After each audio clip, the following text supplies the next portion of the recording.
თავიდან დაძაბული სიჩუმე, მოლოდინის სიჩუმე. შემდეგ კოპტების ყიჟინა და მაცხოვრის ტაძარი რამდენიმე წამში ნათდება. ღვთაებრივი ცეცხლი გარდამოვიდა.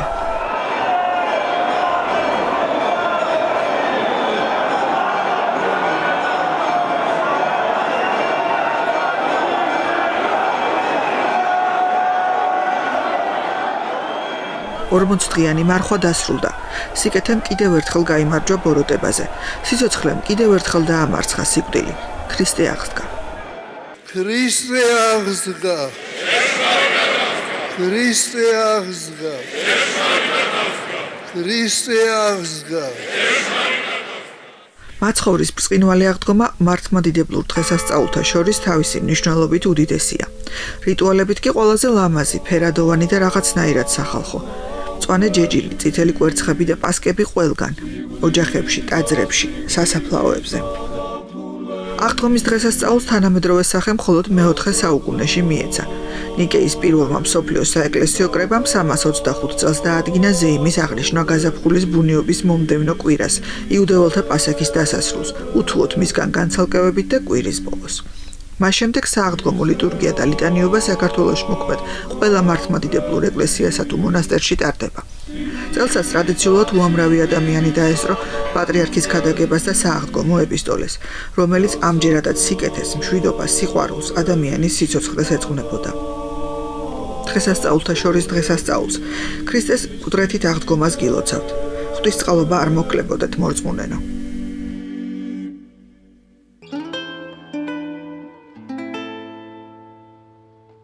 მოგესალმებით ძვირფასო ტელემაყურებლებო. პირველ ყოვლისა გვინდა მოგილოცოთ ყველაზე მთავარი დღესასწაული საქრისტიანოში, აღდგომის დღესასწაული და წარმოგიდგინოთ ჩვენი სტუმრები, დღევანდელი ჩვენი სტუმრები. გაახლავთ მამა ლევანი, თეოლოგიურ და ისტორიულ მეცნიერებათა დოქტორი და ბატონი გიორგი ტიგინაშვილი, თეოლოგი, პუბლიცისტი. კიდევ ერთხელ გილოცავთ, ულოცავთ ელ საქრისტიანოს ბრწყინვალე აღდგომას, ქრისტეს ბრწყინვალე აღდგომას. მას ასე მამო, როგორც ქრისტე აღსდგა, ქრისტე აღსდგა. გილოცავთ მეც. აღსდგა მესამე დღეს ამ მსგავსად წერილისა. სწავლება ხო, სწავლებას ეძახდნენ ყოველთვის ქრისტეშობიდან დღემდე სწავლება იყო ეს მოძღვრება და რაც გვასწავლის აღდგომა ორივე სიტყვით ჩვენ ტელემაყურებლებს რომ მივმართოთ. ეხ, მადლობა მოწვევისთვის, კიდევ ერთხელ გილოცავთ ამ დღესასწაულს. არათუ სწავლებაა ეს, არამედ ეს არის ქვაკუთხედი, შეიძლება ითქვა, ზოგადად ქრისტიანობისა. პავლე მოციქული ამას შესანიშნავს სიტყვას ამასთან დაკავშირებით, რომ ქრისტეს აღდგომა რომ არ ყოფილიყო, ჩვენი სარწმუნება არაფერი არ იქნებოდაო. სწორედ ამაზეა დაფუძნებული ქრისტიანობა ზოგადად, ქრისტიანული მოძღვრება და ამით, ესე ვთქვათ, ამით ჩვენ იმედიც გვაქვს, წმენაც გვაქვს და ამის გარშემო ტრიალებს ყველაფერი ქრისტიანობაში. ეს რომ არ ყოფილიყო რეალურად, არაფერი არ იქნებოდა მაშინ. ამიტომ, რა თქმა უნდა, თქვენ სწორად აღნიშნეთ, რომ ეს არის მართლაც უმთავრეს დღესასწაული და მართლაც ჩვენ ვზეიმობთ შესაბამისად ამ დღესასწაულის რანგისა. ყველას გილოცავთ კიდევ ერთხელ. როგორია ტრადიცია, ბატონო გიორგი? აღნიშნის ზეიმის მონაწილეობის აი ამ უდიდეს დღესასწაულში, ყველაზე დიდ დღესასწაულში, ჩვენი სულიერებით როგორ მონაწილეობდით ადრე და როგორ მონაწილეობთ დღეს?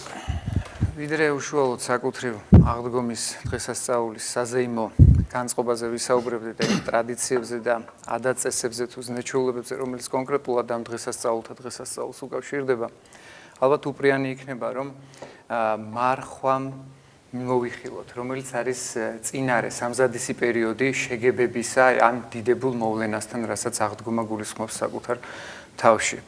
უპირველეს ყოვლისა ჩვენი წინაპრები და კერძოდ ქრისტიანული სამყაროს აღმსარებელნი რასაკვირველია შინაგანად ემზადებოდნენ იმისათვის, რომ საკუთარ სისუსტეთა შემეცნებით, თვით გამორკვევით, ცოდვებზე გლოვით და ვნებებისაგან განწმენდით მიახლებოდნენ აი ამ დიდებულებას. რატომ იყო ეს საჭირო? იმისათვის, რომ ადამიანის ის ქვედამზიდველი ინსტინქტები და იმპულსები, რომელიც ხშირად გძირავს ხოლმე ამასოფლისეულ ქაოსში და იმ წარმავალ ასე ვთქვათ მდარე ფასეულობებში, ეს ყოველივე ადამიანის ორიენტაციას ხშირად უმრუდებს. და სწორედ იმისათვის, რომ ჩვენი პრიზმა დანახვისა და ჩვენი ობიექტივი იყოს მიმართული ღვთისაკენ და რომ გავხდეთ თანამონაწილე ამ საზეიმო მდგომარეობისა, საჭირო იყო მარხვა. ეკლესიამ დააწესა ეს და ჩვენი წინაპრებიც ამას გულმოდგინედ ეკიდებოდნენ ხოლმე. მე ვფიქრობ, რომ კვერცხების შეღვების ტრადიციაც უნდა გავიხსენოთ, არა მარტო ქართულ სინამდვილეში როგორ იყო, ზოგადად საიდან მომდინარეობს ეს ისტორიულად. ჩვენ ვიცით, რომ მაშინ, როდესაც იესო ქრისტე ჯვარს აწვეს, იყო იმპერატორი ტიბერიუსი. ეს გადმოცემა იუწყება ამის შესახებ, რომ მარიამ მაგდალინელი მივიდა მასთან და მიაწოდა კვერცხები კალათით და ირონიულად გადასძახა იმპერატორმა, რომ იესო ისე არ აღმდგარა, როგორც ახლა ეს კვერცხები არ გაწითლდებაო და მყისიერად მოხდა სასწაული და კვერცხები გაწილდა და იქიდან მომდინარეობს. გარდა ამისა, კვერცხი არის სიმბოლო სიცოცხლის დაბადებისა, ახალი სამყაროისა. სისხლით როცა იბადება. როდესაც სისხლით იბადება, დიახ. და აქედან გამომდინარე, ჩვენ კიდევ შეგვიძლია აღვნიშნოთ, აი მე ხშირად მიყვებოდა ხოლმე ჩემი ბებია, რომელიც საკმაოდ ღმადმორწმუნა იყო, თუ როგორი დევნა შევიწროებისა და რეპრესიების ფასად უწევდათ მათ, აი ბოლშევიზმისა და შემდეგ უკვე კომუნიზმის პირობებში, აღნიშნვა ამ დიდებული დღესასწაულისა. ღამე როგორ იკრიბებოდნენ ჩუმად. ძალიან ხშირი შემთხვევა იყო, რომ ფაქტობრივად კატაკომბური ტიპის მოღვაწეობა უხდებოდათ მე-20 საუკუნის ჩვენს ქართულ უახლოეს წინაპრებს. აი უნდა ითქვას, რომ პირველი 3 საუკუნე ეს იყო რაღაც ექსტრემალური დევნის და საიდუმლოებით მოცული მოღვაწეობის ხანა ქრისტიანებისთვის და ეს გაგრძელდა ჩვენ სინამდვილეში მე-20 საუკუნეშიც. ანუ ფაქტობრივად ქრისტიანები მიწის ქვემოთ ლოცულობდნენ და მიწის ზემოთ იტანჯებოდნენ. აი ეს მუდმივად ეს რაღაცა დუალისტური მდგომარეობა სახასიათო იყო ჩვენთვის. და სისხლით ხდებოდა ფაქტობრივად დამოწმება ამ დღესასწაულის დიდებულებისა. ეთანხმებით. მეც ასეთი შთაბეჭდილება მაქვს, რომ როდესაც ვთქვათ, უფრო იკრძალებოდა ასე ვთქვათ სახელმწიფოში რელიგია და რასაც მოესწარეთ ჩვენ საბჭოთა პერიოდში, ცოტა ხალხი შედიოდა ხოლმე ეკლესიაში. ეხლა რა თქმა უნდა, უფრო ბევრი ადამიანი დადის და ბევრი ადამიანი გახდა მრევლის წევრი. თუმცა შეიძლება სულიერების თვალსაზრისით იმ ცოტაში უფრო მეტი მე არაფერს არ ვადასტურებ, უბრალოდ ჩემ შთაბეჭდილებას ხურვალერწმენა იყო. შეიძლება უფრო ხურვალე იყო, უფრო მეტი სულიერება იდგა, ვიდრე ბევრს აფიშირებულ რწმენაში და სულიერებაში. ნუ ეს ისეთი საკითხია ყველა. იმიტომ რომ იქ არ იყო ბრმა რიტუალიზმი, იყო თავგანწირვაზე აგებული რწმენა. ეს არის ძალიან საგულისხმო და არსებითი. ანუ მათ იცოდნენ, რომ იმ საქმიანობის ავტორები, რასაც ისინი თავიანთი რწმენითი გამოხატულებით ეწეოდნენ, აუცილებლად დევნის ქვეშ დადგებოდა და შეგნებულად მიდიოდნენ ამ გზაზე. ეს არის ყველაზე სანუკვარი და ძვირფასი ამ შემთხვევაში. აი ტერტულიანეს ცხოვრებას რო გადავხედოთ, რომელიც შემდგომში ეკლესიამ თუ არ ვწდები ერეტიკოსად მიიჩნია, მას აქვს ნამდვილად ერეტიკოსი იყო. დიახ, მას აქვს, თუმცა ლათინური სამყარო არ იზიარებს, რომ ის ერეტიკოსი იყო, მე როგორც ვიცი. და მას აქვს ესეთი ნათქვამი, რომ მონტანიზმის ერეში გადავხდი. მე იმიტომ გავხდი ქრისტიანი, რომ ხედავდი რაღაც საოცარ ენთუზიაზმს, ადამიანები სიხარულით მიდიოდნენ სიკვდილზე. აი ეს იყო მისთვის მთავარი ბიძგი. რადიკალიზმი მაშინაც იყო მოდელისებით, ხო არ იყო ეს იდეალისტური პირველი 3 საუკუნე და ხშირად ვთქვათ დღევანდელი სექტანტები ვთქვათ აი იმ ქრისტიანულ თემებისკენ მოგვითებენ მართლმადიდებლებს, რომ აი ისინი როგორ კარგები იყვნენ და რატო არხათ ასეთი დღეს. მაგრამ სინამდვილეში ჩვენ წმინდა წელი წავიკითხოთ ეპისტოლეების მოციქულებისა, ნახავთ რომ ეს ნებისმიერი ეპისტოლე მართული იყო რაღაცა პრობლემის, რაღაცა ბანკიერების, რაღაცა გაუკუღმართების წინააღმდეგ. ამიტომ იონე ოქროპირი ძალიან კარგ ფრაზას ამობს ამის შესახებ. წმინდა წელი იმიტომ დაიწერა, რომ ჩვენ არ ვართ კაი ქრისტიანები. ზოგადად. ამიტომ და ვერც იქნება ადამიანი კარი ქრისტიანი ეს მოძღვრებიდან გამომდინარეობს. იმიტომ ეს არის სიყვარულის რელიგია და ჩვენ ზღვარს ვერ დაუდებთ, რომ აი აქამდე შეიძლება გიყვარდეს და მეტი არა. ამიტომ შეიძლება იყოს კარგი მუსლიმი, კარგი იეჰოვას მოწმე ვთქვათ, კარგი ადვენტისტი, მაგრამ კარგი მართლმადიდებელი ვერ იქნება. მოცემულობა ასეთი არის. იმიტომ ვერ იქნება, რომ ეს არის დაუსრულებელი პროცესი, ეს არის დინამიკა. ამიტომ პირველი ქრისტიანები იქნება თუ 21 საუკუნის ქრისტიანები იქნებიან, რა თქმა უნდა, რაოდენობას მნიშვნელობა არ აქვს. თავარი ხარისხი არის ყოველთვის. ხარისხი და აქედან გამომდინარე მე შედეგებიც. მაგრამ ეს არის პროცესი, გზა, ჭეშმარიტება და სიმართლე. თავად ქრისტემ მოგცა და თავად მე ვარო. თქვა ის და ეს გზა მიყვანებელია სწორედ მასთან. ამიტომ მართლმადიდებელი ეკლესია სწორედ იმიტომ არის მართლმადიდებელი და ჭეშმარიტი ეკლესია და სულ სავსე იმიტომ არის აქ, რომ სწორედ პირველი საუკუნის და 21 საუკუნის სოფხელველობა, არ მარტო სოფხელველობა, მადლმოსილება სწორედ არ დარღვეულა და აი ამ ერთ აზრობრივ თუ მადლმოსილ თუ ქმედით უნარიანობის სივრცეში იხარშება ეს ყველაფერი და ასე გაგრძელდება. ამიტომ არის რომ ჩემთვის ისეთივე ადამიანია მე-3 საუკუნეში მაცხოვრებელი, მე-2 საუკუნეში მაცხოვრებელი ადამიანი, როგორც 21 საუკუნეში მაცხოვრებელი ადამიანი, მასთან მაქვს ურთიერთობა, ლოცვითი ურთიერთობა და ის რაღაც არ აღიქმება როგორც რაღაცა მისტიური, რომანტიული თუ მითოსური გმირი. ცოცხალი წევრია დღევანდელი ეკლესიის, ამიტომ დრო და სივრცე ეკლესიამ არ იცის. აწყმო აქ არის თუ მომავალი ყველა ერთ სივრცეში ერთიანდება. ქრისტე გუშინ დღეს და უკუნისამდე ერთ და იგივე არის.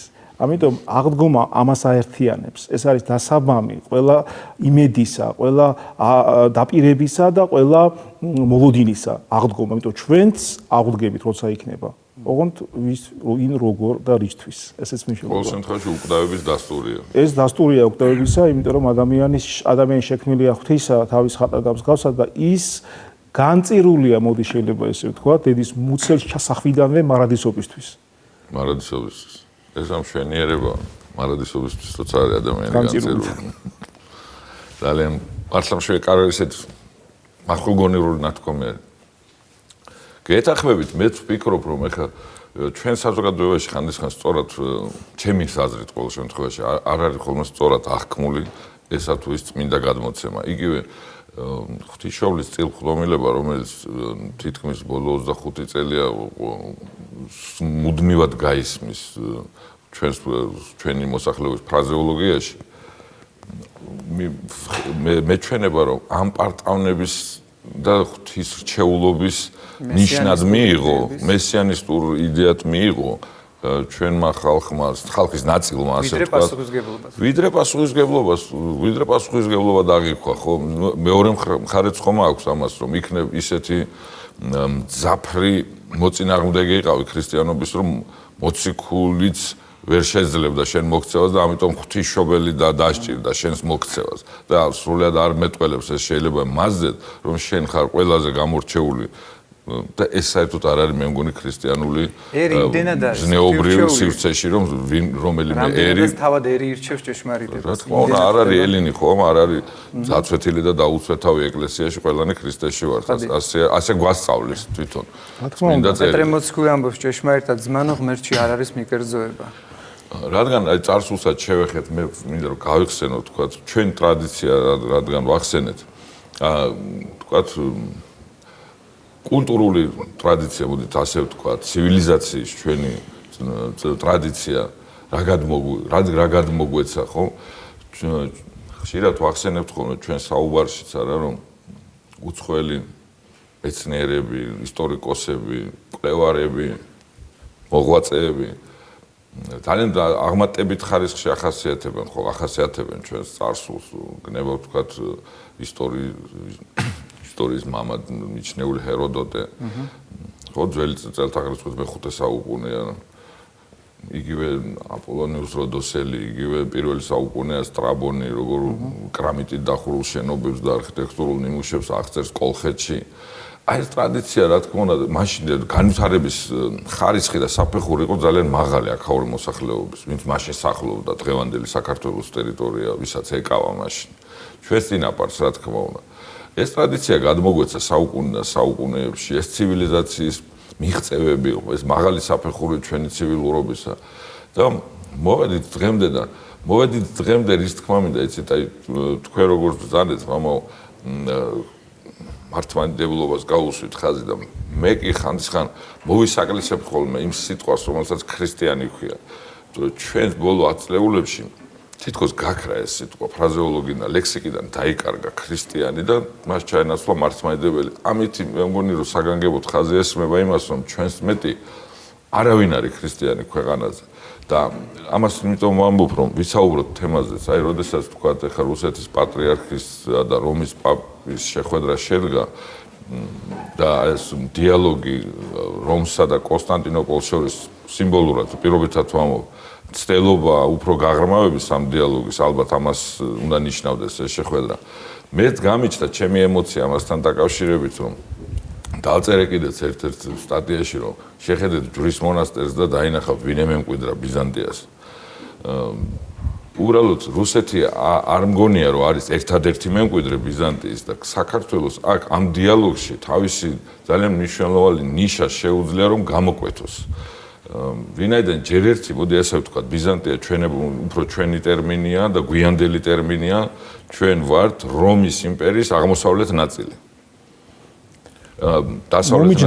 მომიჯნავე ნუ მომიჯნავე კი ბატონო აი რა კარგა ხნის წინ კლაუდიო პოცანი არის ერთი შესანიშნავი იტალიელი პოეტი მეგობრობს და გადაცემაში მყავდა მოწვეული პირველად მან მიმიწვია გენუაში ამას არ აქვს მნიშვნელობა მაგრამ ყოველ შემთხვევაში გადაცემის სტუმარი იყო ერთ-ერთი გადაცემის და მაშინ უთხრა რომ ჩვენ მეთქე ერთი იმპერიის კულტურული მემკვიდრეები ვართ ჩვენ ერთი დასავლეთის მე აღმოსავლეთის და ესე განვაგრძოთ მეთქი დიალოგი და ეს ისე გახსენებისთვის აი ამ დიალოგში საქართველოს კულტურული ნიშა სად შეიძლება რომ გამოიკვეთოს ან როგორი გონიერება გვმართებს როგორი სიბრძნე გვმართებს ამ დიალოგში ჩვენი ნიშა რომ არსებობდეს ეს არის არა მარტო თეოლოგიური და ვთქვათ განზრახვა ჩემი ამ შემთხვევაში ევროპასთან ურთიერთობასაც გულისხმობ აი ესე ზოგადად საერო ურთიერთობას ევროპასთან და მიმაჩნია მაბატიეთ გამიგრძელდა სიტყვა მიმაჩნია რომ ესეც ცოტა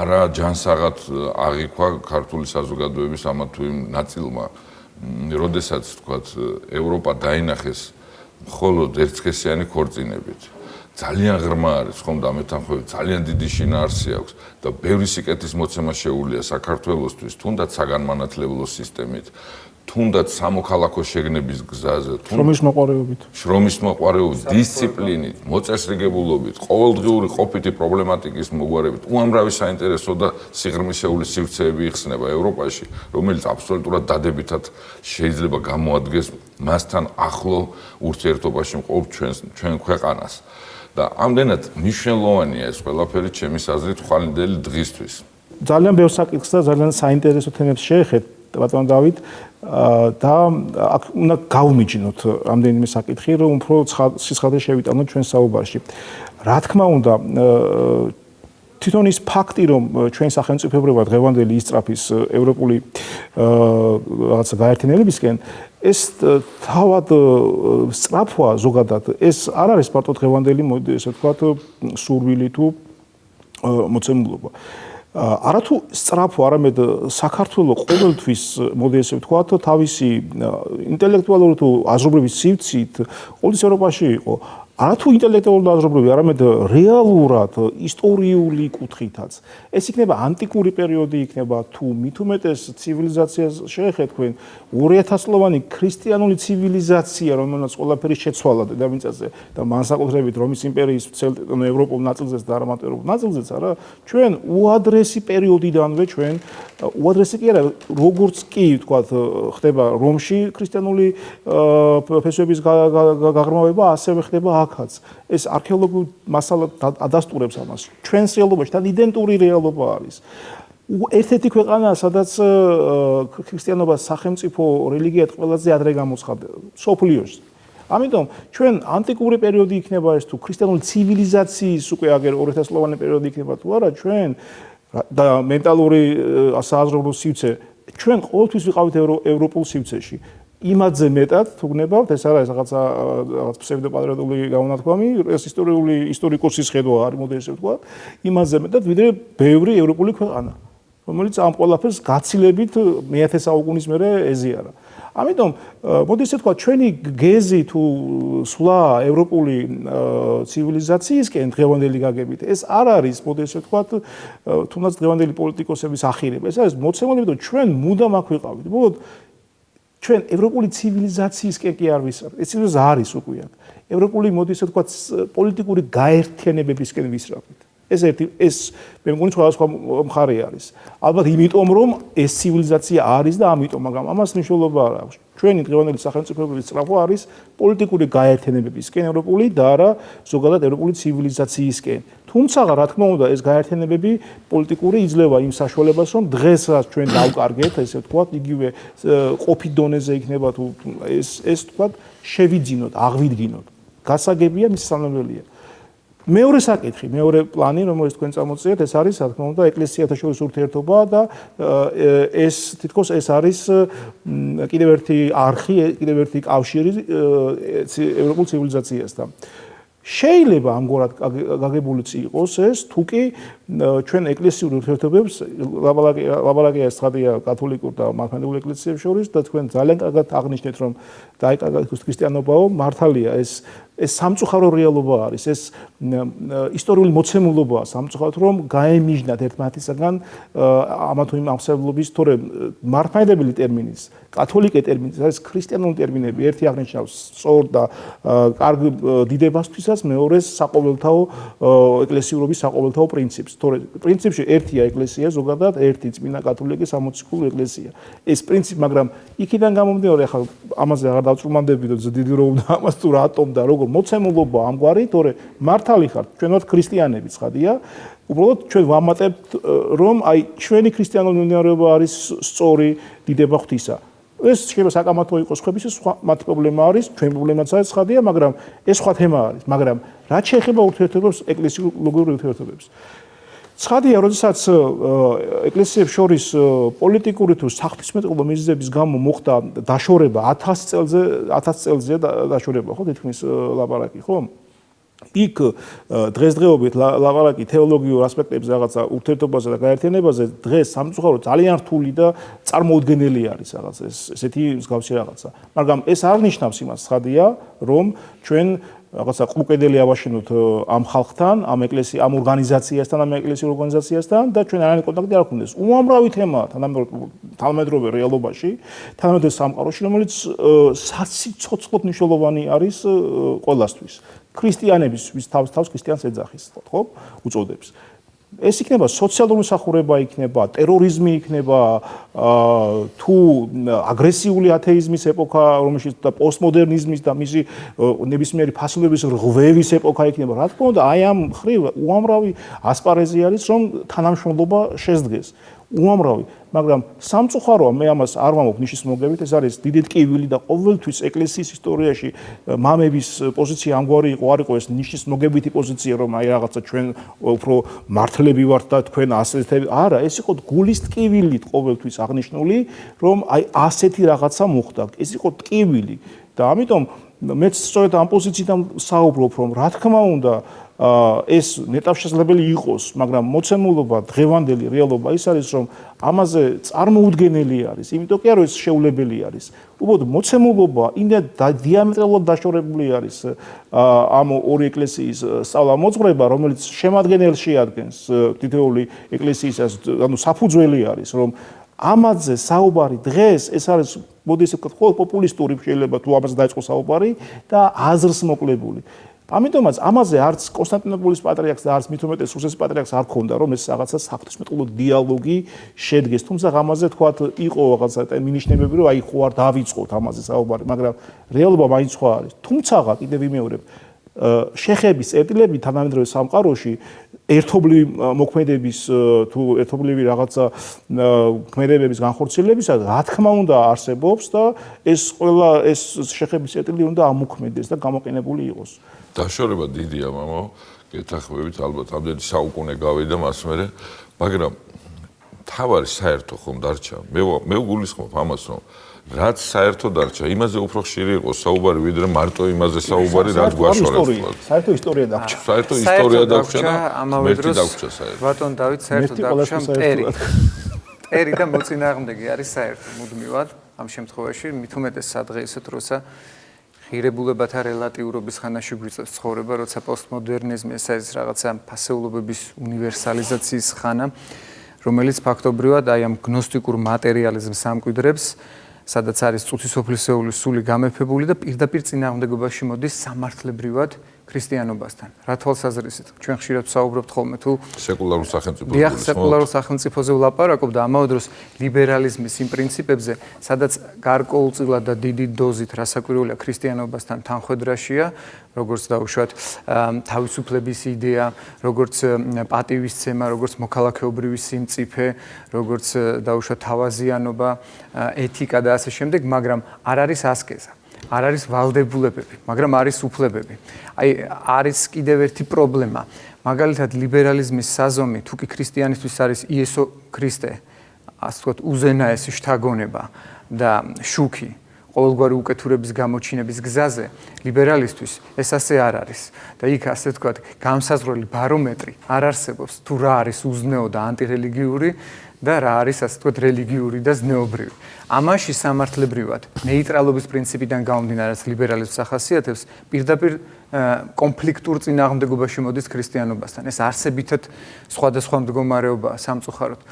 რაც შეეხება სეკულარიზმს, თქვენ ახსენეთ, ეს მეტად სადაო და რთული პრობლემაა. ხო, რა თქმა უნდა, დესაკრალიზაციას გულისხმობ, დესაკრალიზაციას და არის ეკლესია ჩვეულებრივ ქართულ სინამდვილეში სადღეისო გამიჯნულია, თავისთავად მას აქვს თავისი კანონმდებლობა, საეკლესიო სამართალი, წმინდა დიდი ჯულის კანონი და ის ეკლესიოლოგიური გამოცდილება და სახელმწიფოს აქვს თავისი, ასე ვთქვათ, სამართალი. ეს ეკლესიის კანონები კონსტიტუციასთან თანხვედრაშია, ცხადია და ეკლესია ვერ იქნება დესტრუქციული და სუბკულტურული წარმონაქმნი, როგორც ასეთი ინსტიტუცია, მაგრამ გარკვეული სახის ურთიერთობა და სიმფონია ძალთა მაინც გვევლინება სოციალურ სიბრტყეში, იგივე საგანმანათლებლო სფეროში დაუშვათ, იგივე სამეცნიერო დარგებში და ასე შემდეგ.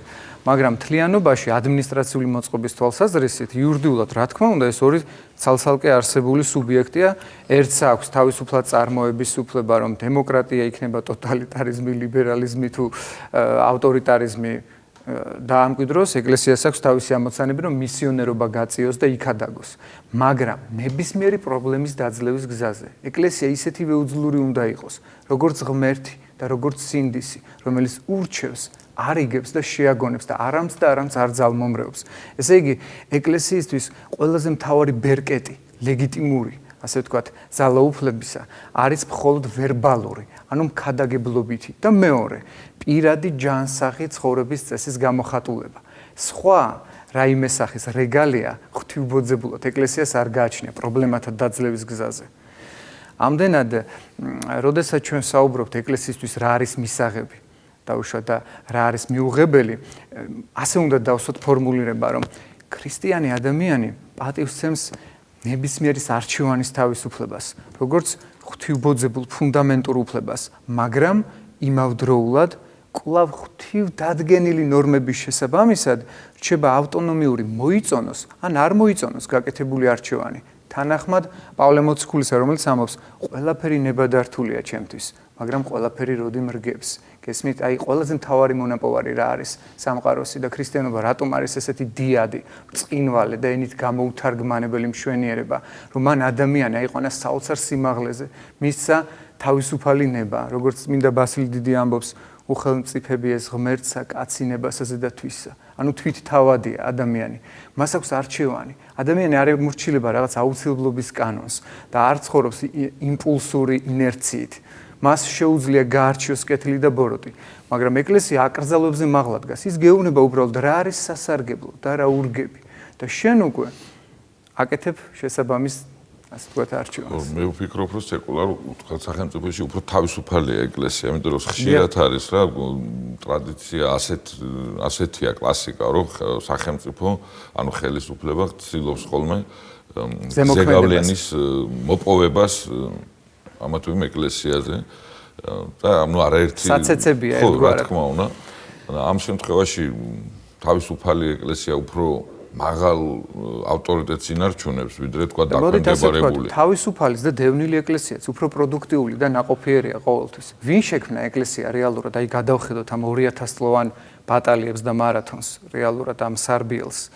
ეკლესია შექმნეს არა გამკვეთილმა მამებმა. ხო, არა სნობებმა დაუშვათ, არა თავმომწონლე ერუდიტებმა და ინტელექტუალებმა დაუშვათ და არა მხოლოდ უბრალოდ სწავლულმა ადამიანებმა. ეკლესია შექმნეს იმ პირებმა, რომელიც ხისტად შეუპოვრად ამხელდნენ ბოროტებას, ცოდვას და რომელიც საკუთარი სისხლით ამოწმებდნენ ჭეშმარიტებას. ანუ როგორც ილია ჭავჭავაძე ამბობს, რა გითხრათ, რით გაგახაროთ მის ერთ-ერთ წერილში, რომ ამ პატარა საქართველოს გადაუღებთ მკერდი და ამ მკერდზე ვითარცა კლდეზეთ დაუდგით ქრისტიანობას საყდარი. ქვათ, ჩვენი ძვლები ვიხმარეთ, კირათ სისხლი და ბჭეთა ჯუჯუხეთსა ვერ შემოსრეს იგივე, რაღაც საოცარი ენკომია ეს და ფაქტობრივად ასახავს იმ რეალობას, რაც ქართულმა საზოგადოებამ ფორმირების პროცესში განვლო. ლიბერალიზმი თავად და ქრისტიანობის ესეთი საინტერესოა საერთოდ პარალელების ძებნა და ვთქვათ, რაც შემოდის წინააღმდეგობა. ვფიქრობ, ეხლა იყო თქვათ განსხვავებული ახლა ლიბერალიზმი თქვათ ილია ჭავჭავაძის და ტომას ჯეფერსონის ლიბერალიზმი და დღევანდელი ზოგიერთი აგრესიული გამოხატულება ლიბერალიზმის სახელით ან ქრისტიანობის სახელითაც შემიძლია იგივე თქვა, იმიტომ რომ მიმაჩნია რომ ყველა დიდი უსამართლობა რაც მომხდარა კაცობრიობის ისტორიაში დიდი სამართლის სახელით ხდებოდა. ყველა დიდი უსამართლობა ეს აგრესიული ლიბერალიზმი იქნება თუ ინკვიზიციამდე მისული ქრისტიანობა. მე ჩემი ფორმულირება მაქვს მაგალითად რომ ქრისტიანობა ჩემთვის არის თავისუფლება. აგრესიული ლიბერალიზმი არის თავისუფლებისგან რომ უნდა გაგანთავისუფლო. თავისუფლებისაგან სურს რომ გაანთავისუფლონ ადამიანი. იმიტომ რომ იდეოლოგიზირება ხდება. რა თქმა უნდა, იდეოლოგიზირება ხდება თავისუფლების.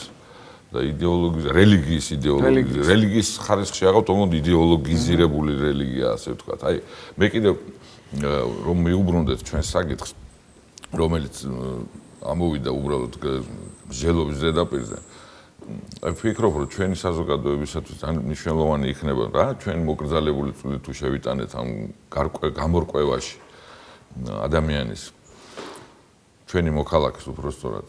აი არ ვახსენე შემთხვევით ეს ხანდისხან ვხედავ რომ ევროპაშიც და ჩვენშიც პოლიტკონიუნქტურა სხვა არის და მოსახლეობის განწყობილება სხვა არის. არ არის ყოველთვის თანხვედრი პოლიტკონიუნქტურა, რომელსაც ხელისუფლებები მისდევენ და არ არის ყოველთვის თანხვედრაში მოსახლეობისა და მოქალაქეების განწყობილებასთან. აი ერთსქესიან ქორწინებასთან დაკავშირებით ჩვენ ნახეთ ხომ როგორ პოლიტკონიუნქტურა მოასწავებდა იმას რომ აუცილებლად უნდა მიეღოთ ეს კანონი, მაგრამ იგივე პარიზში ვნახეთ მილიონიანი დემონსტრაცია ამის მოწინააღმდეგეების, ფრანგი მოქალაქეების საპროტესტო აქცია. ანუ არ არის თანხვედრილი ეს ყველაფერი, მაგრამ ჩვენთან აი მე ესე მეჩვენება ამო ლევან რომ ნაწილმა საზოგადოებისა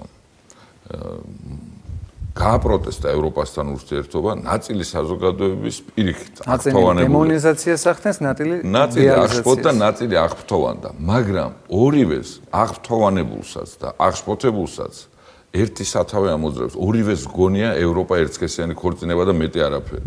ერთს უხარია რომ ერთსქესიანი ქორწინება ეს რა მისასალმებელია და უნდა მივიდეს სასწრაფოდ, მეორეს გონია რომ ერთსქესიანი ქორწინების მეტი არაფერია, იქ საინტერესო და პროტესტს გამოთქვამს. ერთი თვისობრიობა ესა და ერთი შინაარსის ადამიანები არიან, ვინც ამის გამო აღფრთოვანებული და ვინც ამის გამოა მხოლოდ აღშფოთებული. თორე თვალსაწიერი ორივესი არის უმოკლესი. ის რა სარგებელიც და რა დადებითი და რა საინტერესო შრეები შეიძლება გაიხსნას ჩვენი მოქალაქეებისთვის ევროპასთან ურთიერთობაში, ის ამ ნაწილებს არ დაუნახავთ და არც აპირებენ რომ დაინახონ, იფარგლებიან თავისი აგრესიულობით. საკმარისია მათთვის ეს რომ იყვნენ აგრესიულები. ამის იქით მათი ინტელექტუალური და სულიერი მოთხოვნილებები აღარ ჩორდება, აი ამ სივრცეს აღარ ჩორდება. მაგრამ კი მართალებზანდებით უბრალოდ ამ ადამიანების, მოდი ესე ვთქვათ, რაღაცა წვლილი საკუთარი ბრალეულობის არის, მაგრამ დიდ ნაწილად ეს მათი ბრალი არ არის, როგორ აწვდიდნენ ევროპას. ხო, ეს მართალია რა. როგორ აჩვენებდნენ ევროპას, ამ მის ფასეულებს, ღირებულებებს, როგორ ინერგებოდა ეს, ესეც არის გესმით. ამიტომ არ არის შემთხვევითი რომ ასე აღიქვეს, ვთქვათ, ევროპული, ვთქვათ, ცივილიზაცია, ევროპული ღირებულებები ამგვარად აღქმული იყო. ადამიანების შემოსახლების უმრავლესობაში თქვა, რომ ეს არის მხოლოდ ეს თქვა. ამიტომ ამასაც ჭირდება სწორი მიწოდება, სწორი განმარტება და ეს არ განხორციელებულა. ეს მოწოდებული იყო მხოლოდ ამგვარი სახით, ძალადობით, შეუწყნებლობით და რა ვიცი, ევროპული ღირებულების დისკრედიტაციით პირველ რიგში ეს.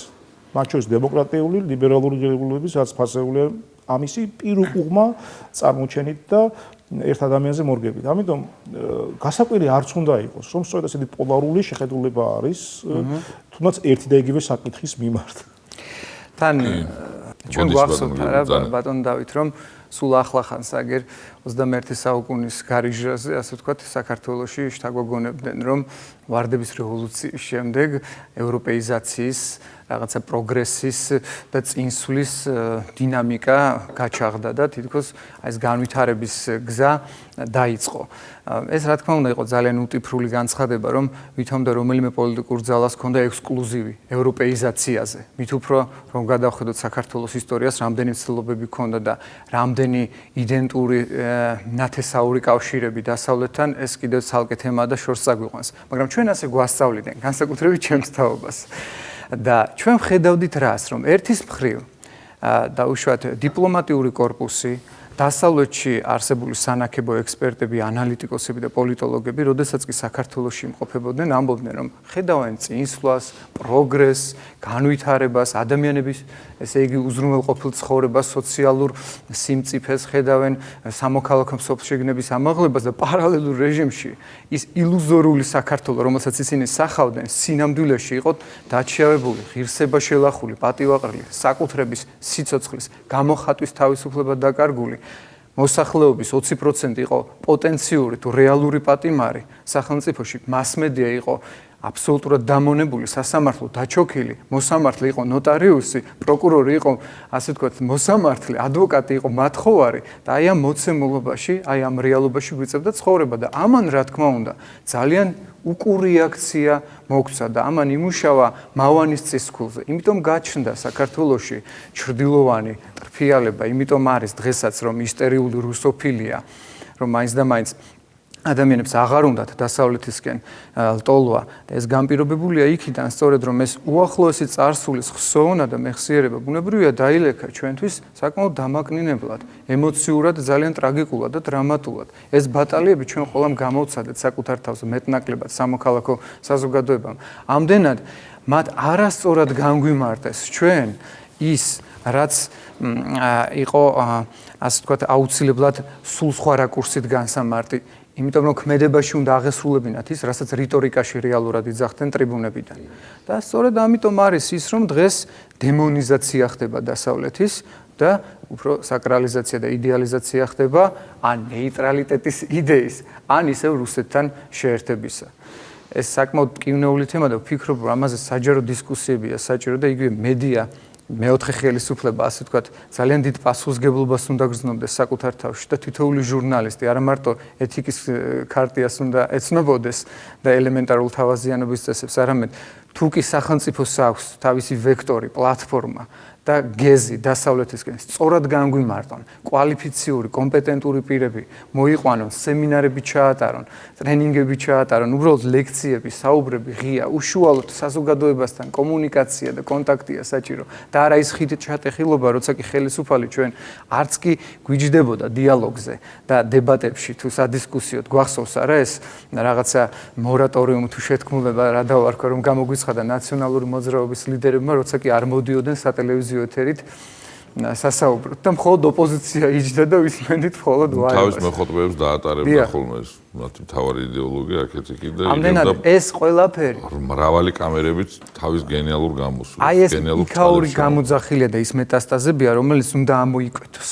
ანუ ჩვენ სააკაშვილიზმს დღეს კიდევ ვიმკით და ეს ძალიან რთული გაჯანსაღების პროცესია, ასე ვთქვათ, ეხლა რაც დაიწყო, თუმცა თქვენ აღნიშნეთ ამას წინებზე და მენიშნა ეს ტენდენცია, რომ მივედით, ესე იგი, ტანჯვა წამებიდან მივედით ხის გადარგვის გაპროტესტებამდე და საბოლოო ჯამში ეს უკვე წინსვლაა და ეს უკვე ვინც გააპროტესტა, ვერ გააცნობიერა, რომ თვალსაჩინო გახადა რა პრობლემატიკიდან რა პრობლემამდე მოვედით. ძალიან მოკლე ხანში სხვადასხვა. თუმცა მე ვფიქრობ, ხა რუსოფილია ახსენეთ თქვენ, რუსოფობიაც, რუსოფილიაც, რაღაცა ორივე ისტერიულია. კი. ორივე ისტერიკაში არიან, ორივე მხარები, რუსოფობია. ლიბერალები ქსენოფობიას გმობენ, მაგრამ რუსეთს ესავრცელდება. ხო, ქსენოფობია გონიათ, მარტო თქვა ანგლოფობია, ან არმენოფობია, ან ფრანგოფობია, ან ასე შემდეგ. რუსოფობია არ გონიათ ქსენოფობია. ხო, ეს მათ ინტელექტზე მეტყველებს, მაგრამ აქ სხვა რამეა, თვითონ საკითხის ესე დაყენება, თქვენ სწორედ ბრძანეთ, რომ არიან ესეც ხშირად მინახავს მეც, რომ თქვა აი დასავლეთის დისკრედიტაციის ფონზე ამბობენ, რომ თქვა მე ისევ ჩრდილოეთი მირჩევნია დასავლეთს, ვინაიდან იქ ხედავს აი მას, მარტო იმას, რაც არ მოწონს. მაგრამ უღირსებოა ასე ფიქრი, ხო უღირსებოა. ცნობიერად თუ გაცნობიერებულად ასე რო აყენებს ადამიანის საკითხს, ის ორ ბატონს შორის საკეთებს არჩევანს. მონურ პედესტალზე თუ შეიძლება პედესტალი ეთქვა საერთოდ მონის გარემოს იმ შეგნებიდან, მონური შეგნებიდან აკეთებს არჩევანს. ეს არ არის თავისუფალი ადამიანის არჩევანი. რო პრიორიტეტს ანიჭებს ჩრდილოეთს დასავლეთთან, იმიტომ რომ თქვა ანუ შეჩვეულ ჭირს ამჯობინებ შეუჩვეველ ჭირს, მაგრამ ჭირის მეც ვერსად ვერაფერს ვერ ხედავ, ვერც იქით ვერც აქეთ. ბიბლიაში არის არაჩვეულებრივი ეპიზოდი, მამა ლევან გახსოვთ ალბათ მოსეს, როდესაც გამოყავს ეს 40 წლიანი, ასე ვთქვათ, მიგრაცია ებრაული თემისა, რომელიც ბრუნდება ახლმო ქვეყანაში და ხალხი გზადაგზა აყვედრის მოსეს, უწყრება და კონფლიქტში შედის მასთან და ეუბნებიან, რომ ჩვენ იქ უზრუნველყოფილი ვიყავით, ჩვენ სავსეულუფები გქონდა და ჭამდით, ჩვენ რას გვიკეთებ? ესე იგი თავისუფლების არსი მათთვის იყო აბსოლუტურად წარმოუდგენელი და მათ ერჩივნათ ის მონობის უღელი ისე, იმიტომ რომ ფსიქოლოგია ქონდათ უკვე ასეთი, მათ სუბლიმაცია განიცადა. იმიტომაც არ მიყავდა ახსნომიწამდე და იმიტომაც არ მიყავდა და ამას ვამბობ, რომ ჩვენ არ ვიცი მათემატიკურად რამდენად 40 წელი გვეყოფა, ან შეიძლება უფრო ნაკლები ხანი, მაგრამ ამას დრო ჭირდება, რომ ჩვენ მივიდეთ ამ კულმინაციურ პიკამდე შეგნების. ჩვენი გადაცემის დასასრულს კიდევ ერთხელ მიულოცოთ ჩვენს მოსახლეობას, ჩვენს მაყურებელს, ჩვენს ქრისტიან მაყურებელს ყველაზე დიდი დღესასწაული ქრისტიანის ისტორიაში და ქრისტიანობის ისტორიაში. კიდევ ერთხელ გილოცავთ და გახსოვდეთ, რომ ქრისტიანობა არანაირ პოლიტიკურ პარტიას თუ წყობილებას არაძლევს უპირატესობას, უბრალოდ არანაირ მნიშვნელობა არ აქვს. იესო ქრისტე და მოციქულები მისი არც ერთხელ არ შეხებიან წყობას, როგორ იყო რომის იმპერიაში. და ცუდი იყო, რა თქმა უნდა, მოამსვლელობა იყო, ხო? არც შეგპირიქით, გვეუბნებიან, რომ დაემორჩილეთ თქვენს ხელისუფლებას. იმიტომ კი არა რომ თქვათ ისინი მართლები არიან ან კარგები არიან, არა, ცუდებსაც დაემორჩილეთო. ეს იმიტომ ხდება, რომ ქრისტიანისთვის არანაირ მნიშვნელობა არ აქვს წყობას. არც ერთ ეპოქაში არ ქონდა, იმიტომ რომ ჩვენ მონა იქნები თუ ბატონი იქნები, პატიმარი იქნები თუ ლაღად თავისუფალი მოქალაქე, ყველა შემთხვევაში, ყველა მოცემულობაში, ყველა დროში და ყველა დევნილი იქნები თუ პირიქით თავისუფალი, ყველა შემთხვევაში ადამიანს შეუძლია, ქრისტიანს შეუძლია ურთიერთობა დაამყაროს აღმდგარ ქრისტესთან. და ეს აი ამ ურთიერთობამ კიდე შეუძლია დასაბამი მისცეს მის მარადიულ გადარჩენას. ამიტომ გიხაოდეთ ქრისტიანობა, ქრისტე ნამდვილად აღსდგა კვეთით და ეს უსაზღრო პერსპექტივა მოგცა, უკიდურეს ცოდვით დაცემულ მდგომარეობიდან შეუძლია ადამიანი გახდეს უმაღლესი ანგელოზებრივი მდგომარეობამდე თავისი გართობილი ბუნებით. ამიტომ ეს უდიდესი პერსპექტივა არის მართლაც სასიხარულო, არ არსებობს ცოდვა რომ არ მიეტევოს და არ გადაემეტოს კაცმოყარეობას ღვთისას და აი ეს პერსპექტივა მოგვიტანა ჩვენ იესო ქრისტემ და სწორედ ჩვენ ამ იმედით ვცხოვრობთ და ამ იმედით სულთგულობთ და გვინდა ყოველ შემთხვევაში რომ ასე განო ჩვენი ცხოვრება. ყველას გილოცავთ კიდევ ერთხელ და ქრისტე აღსდგა, ჭეშმარიტად აღსდგა.